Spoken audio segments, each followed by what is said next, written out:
Right, hi guys, I'm Lucy from the Cookie Club, and today we're going to be making oatmeal cookies. Now I understand that you have been doing a themed World War II at school at the moment, which is why I've picked this recipe. This recipe is a traditional recipe from a lady called Elizabeth Mount Waller, and it's taken from her recipe book online, and it's a recipe that she used back in World War One and World War Two. So it's interesting to look at because back then you wouldn't have had so many ingredients that were readily available. We can just go out now to the supermarket and pick up almost, providing you've got the money of course, almost anything you like. However, back then you couldn't because of rationing. You were only allowed so much butter per week, so much sugar per week, so much flour, and so on and so forth. So you wouldn't have had everything readily available at your fingertips that you could just use, and you would have had to have changed the quantities as well because you're only allowed a small amount of certain ingredients like butter and sugar. You would have had to have used a lot less of them in any recipe that you did decide to do. So today we're going to be making these oatmeal cookies, as I said, and we're going to be using a lot less of the fat and the sugars. So the recipe calls for a butter substitute. Now a butter substitute would be something like margarine, which we use all the time now and they used back then as well, or lard. Now lard is a product created by rendering down animal fat, usually pigs because they have a lot of fat on them. But that's not a product that we're going to be using today, and they still make it today and you can still buy it in the supermarket, but we're going to be using margarine. It's still a very small quantity of margarine that we're using, but it's actually perfectly sufficient for the recipe that we're doing. And we're also going to be using plain white caster sugar, which they had back then. Probably would have just been granulated sugar rather than the very fine caster, but even so they had sugar available back then, but in smaller quantities. So that's what we're using. We're using it as if it was our ration for the week. And we're using part of our ration. We wouldn't have wanted to use the whole thing. I know my grandma said that in World War II they used to use the sugar a lot for making their tea and coffee rather than putting in cakes and biscuits, which were a real luxury. So we're going to be making those. The other thing I wanted to talk to you about is oatmeal. Now oatmeal isn't something that most people have in their cupboards. However, porridge oats is something that a lot of people have, and you make oatmeal from porridge oats. I make my own rather than buying batches of oatmeal because I don't need it very often. And what I do is I take the quantity of porridge oats, which you would have seen at the beginning with the ingredients, and I put it into a food processor with a metal blade, and the blade whizzes around and it cuts the porridge oats finely and it creates oatmeal, and that's what we're going to be using today. And the instructions, proper instructions on how to do this, as I say, are at the beginning. If you haven't got a food processor or you can't use it and you're having to do it on your own, you can just use porridge oats. They just come out as a slightly different texture. Absolutely fine to use porridge oats. I would normally use porridge oats for these types of cookies, but her recipe says oatmeal, so that's what we're going to do. Now I'm going to get started. For most of the video you're just going to see my hands and the bowl, so that you can see exactly what's going on. I don't have to keep adjusting the camera. So let's get to it. So let's get on with making our oatmeal cookies. I have already put into my bowl the required amount of butter substitute, which in this case is margarine, and the required amount of sugar. As you can see, it's not too much for the amount of cookies we're going to be making, but that's because of the rationing. And what we need to do is we need to cream these two ingredients together. And that's a technical term for mixing sugar and butter, or sugar and margarine, together. And the reason I believe they call it creaming is because you'll end up with a very creamy consistency. And the longer you mix them together, and the harder you mix them together, the creamier it will look. And it will actually start to change colour slightly. It'll go from the bright yellow with the margarine to a more creamy ivory colour if you keep mixing it quite a lot. So that's basically mixed. but it's not really creamy, is it? It's still quite granulated like sugar. So you need to keep going. Now I've tipped my bowl on the side like this to help with keeping it in shot, but you don't need to. You can just keep it upright like this. You don't want to end up with your mixture all over your table. But if you have a nice clean table, then you can quickly scoop it back into your bowl. So we're going to keep mixing. Now you can see that I've got a metal spoon here, but that's simply because that's what I use to measure out my margarine. You can use a wooden spoon or a metal spoon. They will both work. Right, now you can see it's starting to cream together. Can you see that as I go through with the spoon? That it's starting to look creamier and be more combined, more stuck together. So I'm going to keep going.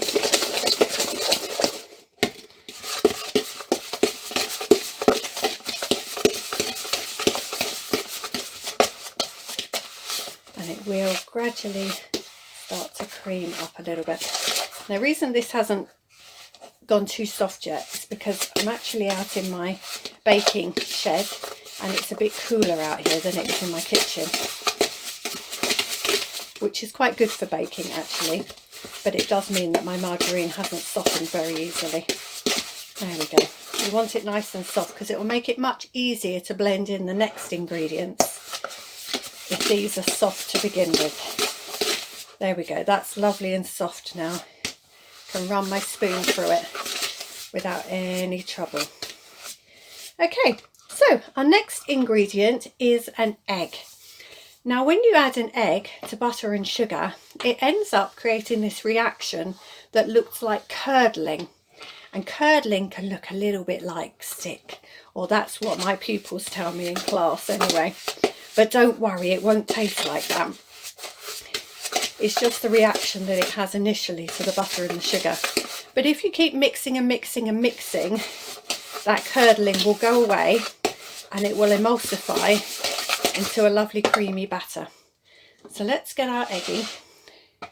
Here, just a nice chicken's egg. This is a large egg, but a small egg will do as well. It doesn't really matter what size egg you have for this.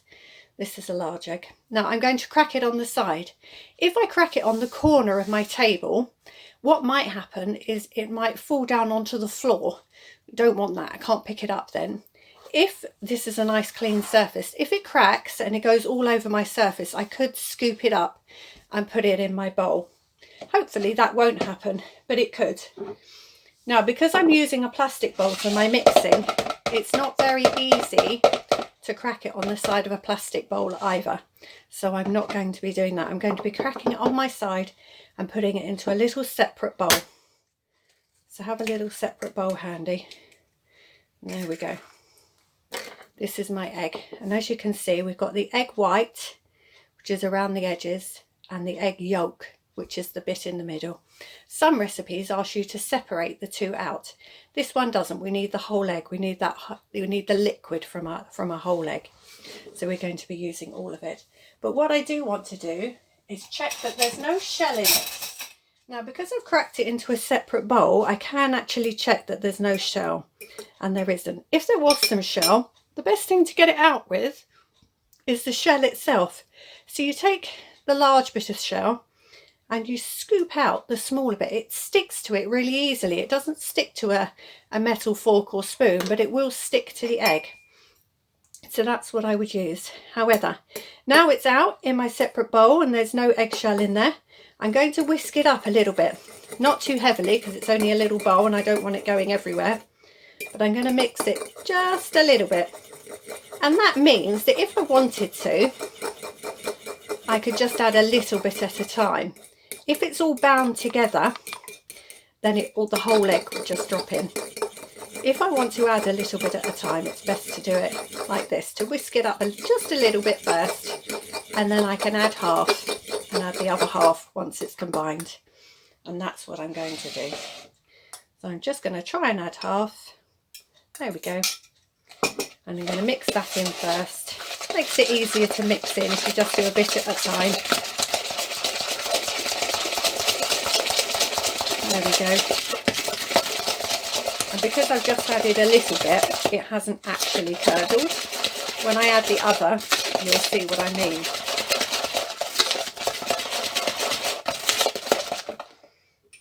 There we go, let's add the rest. Make sure you scrape it all out. It's better for all your ingredients to be inside your cake or your cookies rather than in your dishwasher. And there we go, put that out of the way and stir in. Now this has been miraculous. It's not curdling at all. I think that's because I added a little bit at a time. So if you see it going all clumpy, all bits of butter and bits of egg all floating around together, that's what's called curdling. But don't worry about it, because if you keep mixing like this, nice and fast and strong, that curdling will go away and it will end up looking like this. And because I've got a lovely big orange egg in there, it's come out into this lovely orangey coloured mix, and it's beautiful. So keep going with your mixing, and just when you think, oh, I can't mix it anymore and it still looks horrible, just keep going, because usually that's just before it's perfect. So keep going. Now if I was to leave this alone on the side for a long time, it might curdle up again.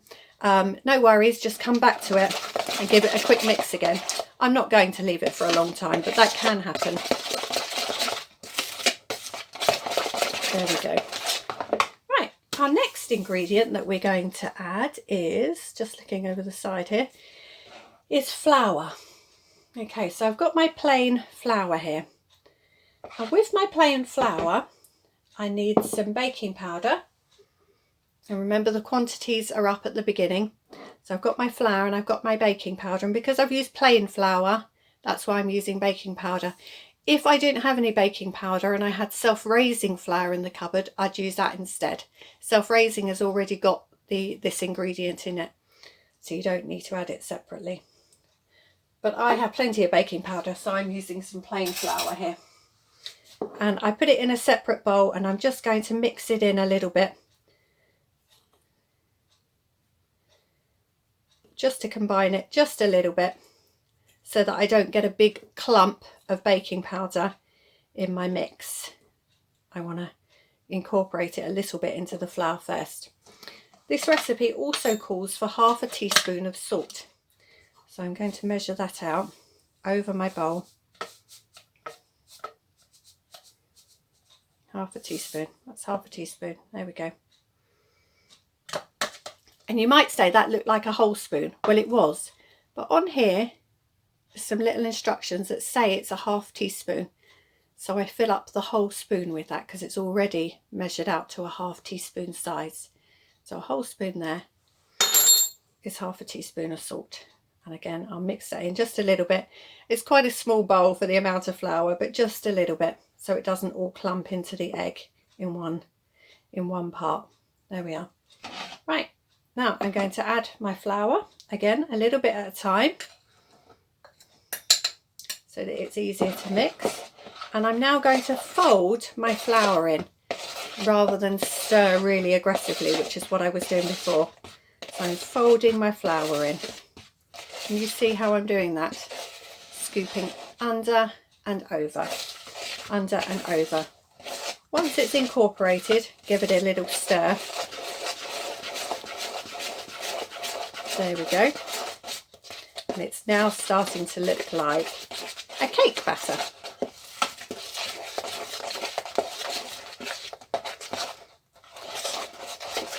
There we are. Now let's add some more. And give that a good fold.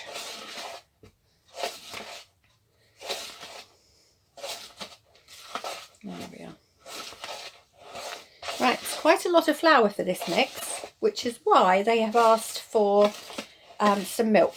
And I've got off to the side here half a cup, 125 ml of milk, which I'm going to add in now to loosen it up a bit, because it's looking quite stiff and not like a batter at all. There we are.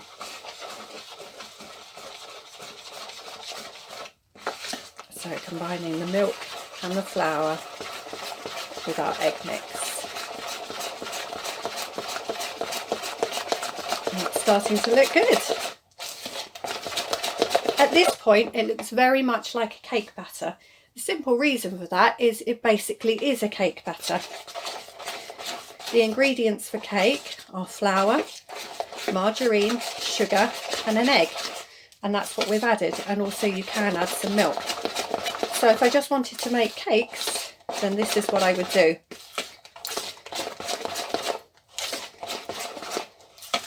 Okay, there we are. Now we've got one more wet ingredient to add before we add our oatmeal, and that is going to be our flavouring, which is vanilla essence. Now this calls for 1 teaspoon of vanilla essence. So I'm getting out my spoon. I don't think you can see on the camera there, but it has teaspoon written on it. Not half a teaspoon, 1 whole teaspoon of flavouring. Now back in World War II, they did have vanilla as a flavouring, and they would have used that. However, not everybody would have had it. Some people wouldn't. And in which case they might have had them plain, or they might have flavoured them with something else that they did have. For instance, they might have had an orange in the house. And when you eat an orange, you usually don't eat the skin. So what they could have done is use the rind, the zest from the skin in their cookies or their cake, and then proceeded to eat the orange. And that way, none of it is wasted. Okay, so we've got our batter there that smells deliciously of vanilla. And now I'm just going to add my oatmeal. Now my oatmeal I have created, rather than buying oatmeal, I've got 200 grams of rolled porridge oats, and I've put them in a food processor with a blade, and I've whizzed them round and round and round until it's cut all the oats up and it's created oatmeal. And that's basically how you make oatmeal. So you don't have to buy it separately. I've got little instructions at the beginning of the video, which you probably saw with the ingredients, on how to make oatmeal. So I'm mixing that in, and look at that. Now it's starting to look a lot like porridge, but don't be tempted to go ahead and eat it because it has got raw egg in it, and we don't want to eat raw egg, or raw flour for that matter. Not very nice. Right, you've got a very wet batter. If you leave it for a few minutes, it will stiffen up a little bit. So while you're preparing your trays, you could leave it for a few minutes on the side and it will stiffen a little bit. If you wanted it even stiffer, you could put it in the fridge, but it's not really necessary for this recipe. So I'm going to put that to the side, and I'm going to prepare 2 sheets, 2 tins, and I'm going to put some greaseproof paper on it. Now what you could do instead of greaseproof paper, back in World War II, they probably wouldn't have used greaseproof paper. That would have been a waste of materials. So they would have had oil or butter. They probably wouldn't have used butter. They would have used oil or lard, and they would have sparingly put it over your sheet, but you could put it nicely all over your sheet, the oil or butter or margarine or lard, and that will stop your cookies from sticking, because it's quite a wet batter. They will stick if you don't oil your pan or use greaseproof paper. So up to you, whatever it is that you use in your household. You can go and prepare your tins so that they won't stick, and then I will come back in a minute with my tins and we will put them out onto the tins, and I'll show you how to do that. See you in a minute. Right, so I'm back with you. I have my sheets prepared and I've already started putting the mixture out. So what I've done is I have taken small tablespoons of mixture, like so, and just dolloped, that's a technical term, that, them onto my tray. And I have made, this is my second tray, I have made 12 and 9, so 21 little cookies out of this mixture. Here we are, 2 trays of mix. So what I want you to do is, once you've dolloped them onto the tray, get hold of your spoon and just flatten them out slightly. The mixture is quite a thick mixture, and it won't actually expand out very much in the oven, so you can afford to flatten them just a little bit. If you like nice little round dumpling cookies, then just leave them as they are, they're absolutely fine. But if you want them to be a little bit flatter and crisper, then you can flatten them out slightly on your trays. So if you go around and do that with all of your cookies if you want to. if they're getting really stuck and it's really difficult, what you can do is have a little bowl of warm water. If you dip your spoon into the warm water and then go round the top of your cookies with it, it won't stick so easily. As you can see underneath my cookies, I have got tray liners on. Now these are greaseproof paper liners, but I can reuse these. I can wash these at the end and reuse them. So I prefer to do that rather than using a new sheet of greaseproof every time. But if you've just got greaseproof paper, use that. Or as I said before, if you haven't got either, oil your tins first and then pop them on. You want to have a little bit of gap between because you don't want them to blend and stick together too much, but you don't need too much because they don't seep out too much in the oven because there's not a lot of butter in them, and generally it's the butter that makes them expand in the oven. So I've got my 2 trays, they're ready to go in. It's on a medium oven. A medium oven is about 170 degrees centigrade for a fan, or that's 190 for a convection oven. I'm not quite sure what it is gas mark, you'll have to look it up. I haven't got that information in front of me, but it's 170 fan or 190 convection, and it takes about 15 minutes to cook. Now you can have a little look at them after 13 minutes because everybody's oven is slightly different. Some are slightly hotter than others, no matter what temperature you say you're setting it to. So check your cookies at 13 minutes. If they're crisp and golden brown looking, then take them out. If they're not, put them in for another couple of minutes and check them again. Don't leave them for 10 more minutes, just another couple of minutes and check them again. If they're still looking very pale and not golden brown, then again another couple of minutes. But a couple of minutes can make all the difference in the world. So do it at short bursts. So 13 minutes and then check them every couple of minutes, or get a parent or guardian or older sibling, whoever's allowed to use the oven, to check them for you. Right, that's great. I'm going to go off and cook these now, and I will come back and I will continue this video where we've left off, just to show you how mine ended up looking, and finish up the video with you. So I'll see you soon. Right, okay, so the cookies have come out of the oven. Oh, and they are looking delicious, I have to say. I will show you in just a moment. They're lovely and crisp and golden brown, but they're also still soft in the middle, as a cookie should be, because it's not a biscuit, it is a cookie, and they are always a little bit soft in the middle. So I'll show you those. That's how they look, and they're really yummy and delicious. And if you break one open, as you will see, they're kind of soft in the middle, but they're very tasty. They won't be as sweet or buttery as cookies that you might ordinarily make, or cookies that you would buy in the shops, but that's, as I say, because of rationing. They would have had a lot less butter and sugar, but they are delicious. I made a batch a few days ago and they are completely gone now. My hungry fiends in this house have demolished them completely, even though there was 21 of them. They've all gone in just a few days. So I've had to make up another batch for this video and cook them through to the end so that you could see how they looked. I hope you've enjoyed making these cookies with me today. As you'll see on my site, there are a few other recipes that you can cook along with me, but I will keep adding recipes every now and again to my site, so do keep checking. But I hope that you've enjoyed this today. Many thanks. Bye bye.